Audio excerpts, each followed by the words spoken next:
আসসালামু আলাইকুম। আশা করি সবাই ভালো আছেন। আলহামদুলিল্লাহ আমিও ভালো আছি। আজকে আরো একটা ভিডিও নিয়ে আসলাম, আশা করি আপনাদের ভালো লাগবে। ভালো লাগলে লাইক, কমেন্ট এবং শেয়ার করবেন।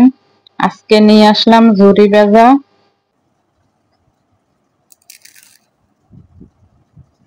এই যে আমি আমার পরিমাণ মতন বেসন অবশ্যই কিন্তু চেলে নিতে হবে।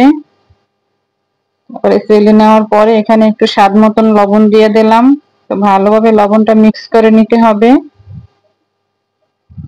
এখন একটু জিরার গুঁড়ো দিয়ে দিলাম, একটু লাল মরিচের গুঁড়ো,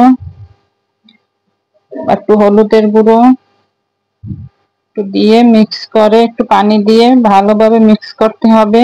অল্প অল্প পানি দিতে হবে। ভালোভাবে ফেটিয়ে নিতে হবে অন্তত 5-10 মিনিট। একটু গরম তেল দিয়ে দিলাম, সাদা তেল। সাদা তেলটা অবশ্যই দেওয়ার চেষ্টা করবেন, তাহলে কিন্তু খুবই মুসমুসে হবে।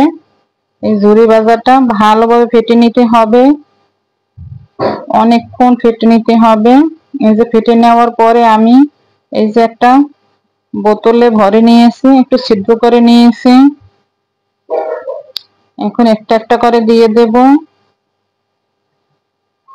জিলাপির মতন প্যাঁচে দিতে হবে, তাহলে কিন্তু হয়ে যাবে। বেশি আসছে দেখতেই পাচ্ছেন।